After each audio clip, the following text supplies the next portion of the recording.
Carl Jung discovered something terrifying about narcissists that most people never see coming. When they realize they can't control you anymore, they don't just walk away.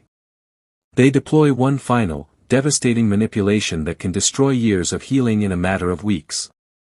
And if you don't recognize it, you'll fall right into their trap. But before I reveal this last dirty trick, you need to understand the psychological warfare that leads up to it. Carl Jung said that the narcissist's greatest fear isn't rejection or abandonment, it's the moment when their victim becomes psychologically stronger than they are. According to Jung's research on the shadow self, narcissists project their own weakness onto others to maintain an illusion of superiority.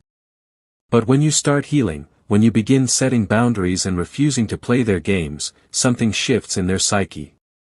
Jung called this the power inversion crisis, and what happens next will shock you. See, narcissists aren't just looking for someone to love them. They're hunting for someone to control, someone whose energy they can feed off of. Carl Jung discovered that these individuals operate from what he termed the inflated ego, a psychological state where they must constantly prove their dominance to avoid confronting their own inner emptiness. When you were weak, confused, or seeking their approval, you served their purpose perfectly. You were their psychological supply, their validation machine.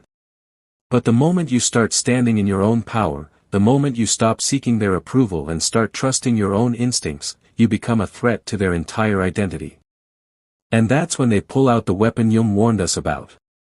According to Carl Jung, narcissists will use a technique called psychological projection warfare when they sense they're losing control.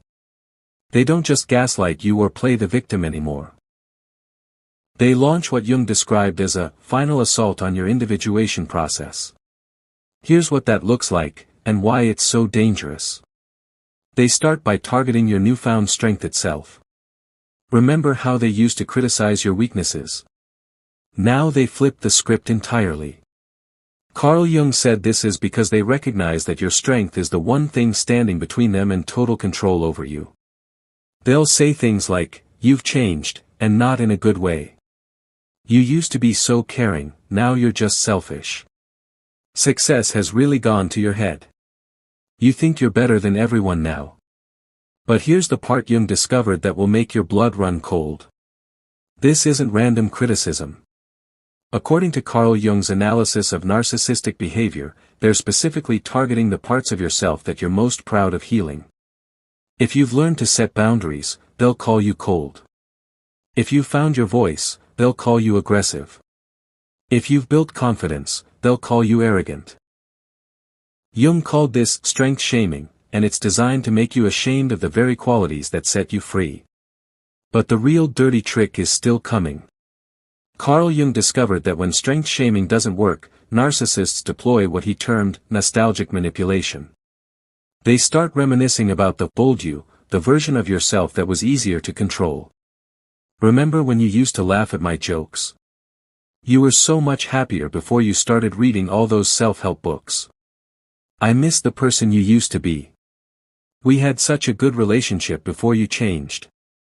According to Jung, this is psychological time travel designed to pull you back into old patterns.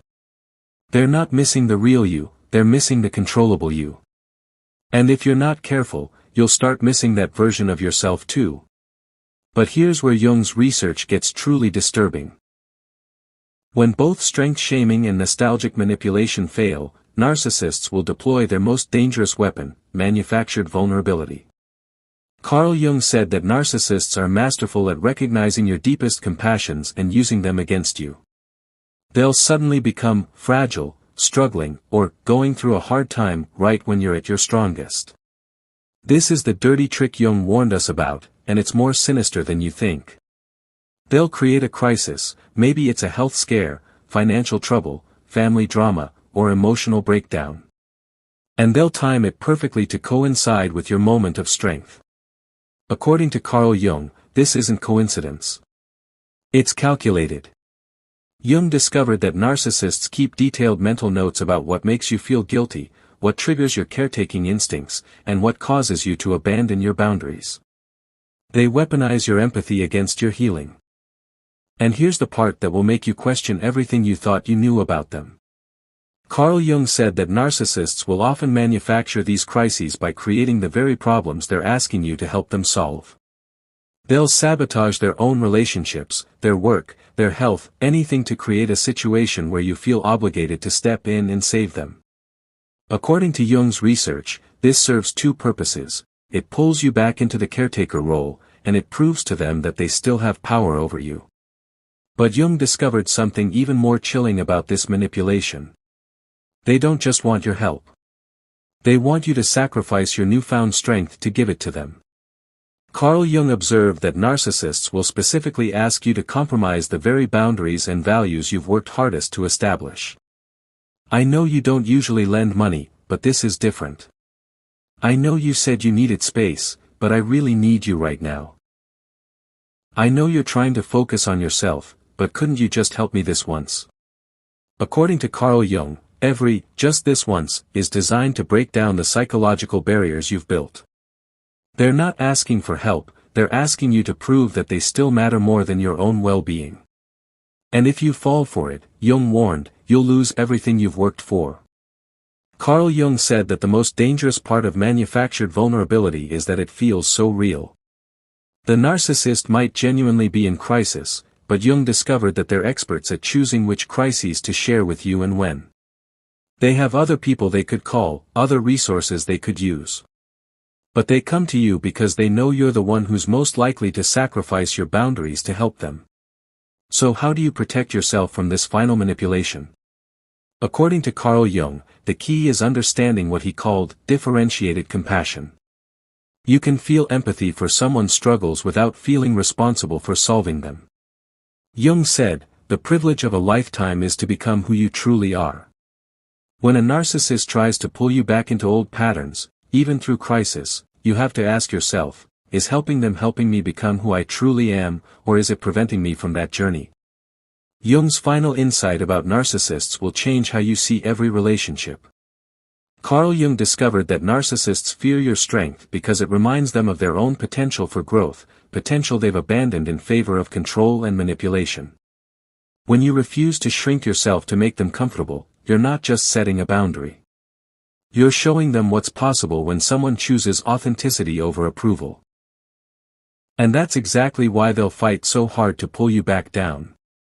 But here's what Carl Jung wants you to remember: every time you resist their manipulation, every time you maintain your boundaries despite their manufactured crises, you're not just protecting yourself.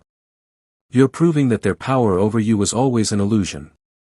Jung said that true strength isn't about being immune to manipulation, it's about recognizing it, naming it, and choosing your authentic self anyway. Because at the end of the day, their desperation to control you is just proof of how powerful you've already become. The narcissist's final dirty trick only works if you forget who you are. But once you see it for what it is, a last desperate attempt to reclaim control, you realize that their need to manipulate you is actually evidence of your freedom. Carl Jung discovered that the moment you stop being controllable is the moment you truly begin living. And no manufactured crisis, no matter how convincing, is worth trading that freedom away. Thank you so much for staying with me through this exploration. If you found value in today's discussion, don't forget to subscribe to the channel and share this video with someone who might benefit from it.